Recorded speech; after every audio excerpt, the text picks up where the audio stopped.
Baik, Assalamualaikum warahmatullahi wabarakatuh. Selamat siang, salam sejahtera bagi kita semua.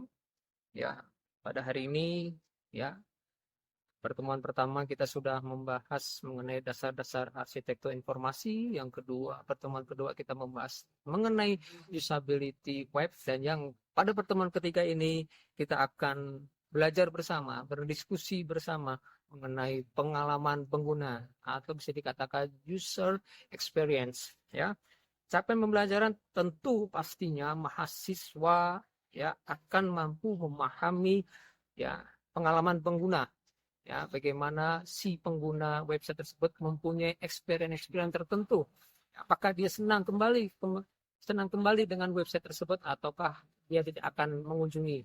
Baik, materi ini kurang lebih akan disampaikan 100 menit ke depan dan asesmen seperti biasanya akan dipakai menggunakan rubrik, ya. Baik, berikutnya adalah bahan kajian yang akan disampaikan pada topik pengalaman pengguna adalah pengertian user experience, ada faktor yang mempengaruhi, ada bidang user experience, ada perkembangan yang mempengaruhi user experience, ada 3 komponen yang saling tergantung, ada ekologi informasi, ada kebutuhan informasi, ada perilaku pencari informasi, ada pendekatan pencarian informasi, ada 5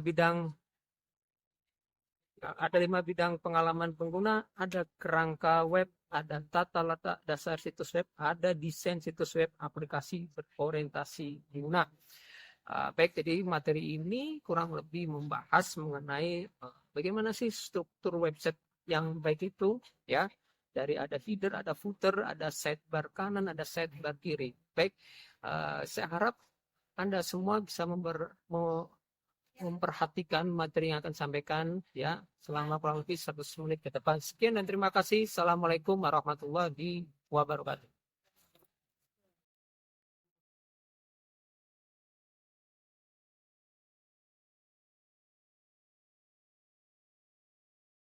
Pengertian UX, pengalaman pengguna, user experience UX, adalah segala pengalaman pengguna tentang suatu produk atau antarmuka, interface. UX mencakup semua emosi, keyakinan, pilihan, persepsi, respon fisik dan psikologis, perilaku, dan keberhasilan pengguna yang terjadi sebelum, selama, dan setelah penggunaan suatu produk.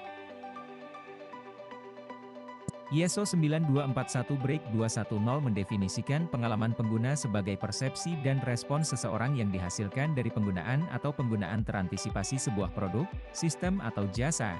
Pengalaman pengguna bersifat subjektif dan berfokus pada penggunaan. Faktor yang mempengaruhi UX. 3 faktor yang mempengaruhi UX yaitu sistem, pengguna, dan konteks penggunaan. UX adalah istilah payung yang mencakup rekayasa usabilitas, usability engineering, desain grafis, graphic design, desain interaksi, interaction design. Bidang UX. Istilah UX diperkenalkan oleh Donald Norman, arsitek UX pada tahun 1990-an. Bidang UX didirikan untuk melindungi perspektif holistik tentang bagaimana seseorang merasakan penggunaan sebuah sistem, fokus pada kesenangan dan nilai kinerja. Perkembangan yang mempengaruhi UX. 1. Kemajuan terbaru teknologi komputasi yang bergerak, ada di mana-mana, sosial, dan nyata telah memindahkan interaksi manusia-komputer ke hampir semua bidang aktivitas manusia menyebabkan pergeseran dari rekayasa usabilitas ke lingkup UX yang jauh lebih kaya. 2. Dalam desain web penting untuk menggabungkan berbagai kepentingan dari berbagai pemangku kepentingan, stakeholders, yaitu pemasaran, branding, desain visual, dan kegunaan perlu estetika dalam desain situs web, mudah digunakan, berharga, dan efektif bagi pengunjung. 3 komponen yang saling tergantung. 1. Kepemilikan, jenis dokumen dan data, objek konten, volume, metadata, struktur existing, dan kedinamisan. 2. Tujuan bisnis, pendanaan, politik, budaya, teknologi, sumber daya, dan kendala. 3. Audiens, tugas, kebutuhan, perilaku pencarian informasi, dan pengalaman. Ekologi informasi, konteks, apa saja kebijakan dan isu yang dihadapi organisasi? Apa kendala yang dihadapi dalam hal tersebut? Konten, apa dokumen, aplikasi, sumber daya dan data yang dibutuhkan oleh pengguna. Bagaimana informasi tersebut seharusnya diorganisasikan dan diakses pengguna? Siapa yang akan menggunakan bahan-bahan pada situs web tersebut? Bagaimana tingkat kemampuan baca dan latar belakang mereka? Apa pengalaman yang mereka miliki dengan jenis informasi tersebut? Kebutuhan informasi. Ketika berupaya memuaskan kebutuhan informasi, kita mencari ide dan konsep yang memberitahukan dan membantu kita untuk membuat keputusan, dengan strategi, known item seeking jika Anda tahu apa yang Anda cari, apa sebutannya, dan di mana bisa menemukannya. Exploratory seeking jika Anda tidak yakin betul apa yang Anda cari dan Anda mencari tahu, mempelajari sesuatu dari proses pencarian dan lihat-lihat, browsing. Perilaku pencarian informasi, mencari, melihat-lihat, dan bertanya adalah cara-cara yang kita gunakan untuk mendapatkan informasi, basic building blocks. Pada saat yang bersamaan, kita juga menggunakan proses integrasi dan pengulangan untuk memperdalam pengalaman. Kita sering mengintegrasikan melihat-lihat, mencari, dan bertanya dengan banyak pengulangan sebelum mengumpulkan serangkaian hasil yang lengkap. Pendekatan pencarian informasi, Berry Picking Model, dikembangkan oleh Dr. Marcia Bates, 1989. Dalam model ini pengguna memulai dengan suatu kebutuhan informasi, memformulasikan pertanyaan, query, berpindah melalui suatu sistem informasi sambil mengambil potongan informasi, buah RBI, di sepanjang jalan. Dalam perjalanannya, mereka memodifikasi pertanyaan dan mempelajari lebih banyak tentang apa yang mereka inginkan dan informasi apa yang tersedia. Pearl Growing Model.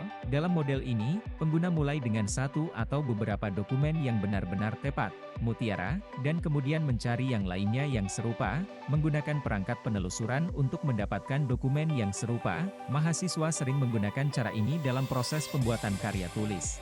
Menemukan satu artikel dan melihat pada sitasi atau daftar pustakanya.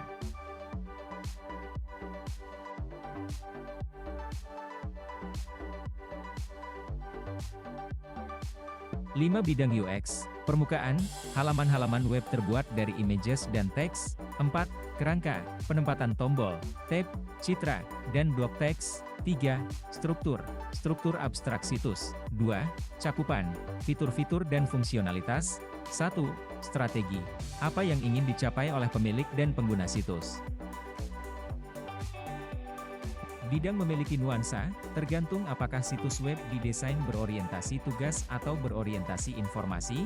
Beberapa bidang dapat dikerjakan secara paralel, tidak harus menunggu selesai satu bidang baru mulai yang berikutnya. Bidang tertentu tidak dapat diselesaikan sebelum pekerjaan pada bidang yang lebih rendah selesai dikerjakan. Kerangka web.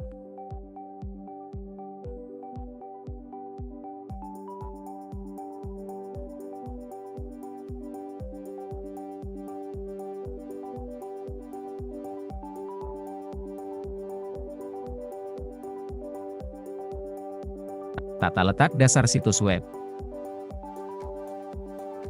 Desain situs web aplikasi berorientasi tugas. 2. Spesifikasi fungsional, set fitur, deskripsi fungsionalitas yang diperlukan untuk memenuhi kebutuhan pengguna. 1b. Kebutuhan pengguna, tujuan yang diperoleh dari eksternal untuk identifikasi situs melalui penelitian pengguna. 1a. Sasaran situs, bisnis, kreatif, dan tujuan internal lainnya untuk situs. 5. Desain visual, penyajian visual elemen antarmuka. 4b. Desain antarmuka, desain elemen antarmuka, widgets, GUI. 4a. Desain navigasi, desain konten, kata-kata dan presentasi informasi untuk memfasilitasi pemahaman. 3. Desain interaksi, desain alur aplikasi untuk memfasilitasi tugas pengguna. Desain situs web informasi berorientasi informasi. 3. Arsitektur informasi, desain struktural ruang informasi untuk memfasilitasi akses intuitif terhadap konten. 2. Persyaratan konten, definisi elemen konten yang diperlukan untuk memenuhi kebutuhan pengguna. 1b. Kebutuhan pengguna, tujuan yang diperoleh dari eksternal untuk identifikasi situs melalui penelitian pengguna. 1a. Sasaran situs, bisnis, kreatif, dan tujuan internal lainnya untuk situs. 5. Desain visual, penyajian visual teks, grafis, dan komponen navigasi. 4B. Desain navigasi, desain elemen antarmuka untuk memfasilitasi navigasi melalui ruang informasi. 4A. Desain informasi, desain konten, kata-kata dan presentasi informasi untuk memfasilitasi pemahaman. Arsitek besar, arsitek kecil. Ada kalanya orang mendefinisikan bidang I secara luas, dan yang lainnya secara sempit. Morville, 2000. Definisi I, Big IA, mencakup batas luas tanggung jawab, semua 5 bidang desain situs informasi. Little IA, secara sempit berfokus pada organisasi konten dan struktur ruang informasi, bidang 3 ke atas. Konvensi Garrett, 2002, seorang arsitek informasi bisa memainkan peran yang banyak. Terima kasih. Baik, demikianlah video pembelajaran untuk pertemuan ketiga ya, mengenai pengalaman pengguna. Ya, harapannya adalah Anda bisa memahami materi pada pertemuan ketiga ini. Dan pada materi berikutnya akan disampaikan mengenai topik penggolongan dan penelusuran informasi. Di dalamnya ada bahan kajian, koleksi, perpustakaan, sampai dengan thesaurus. Ya. Begitu saja, sekian dan terima kasih. Assalamualaikum warahmatullahi wabarakatuh.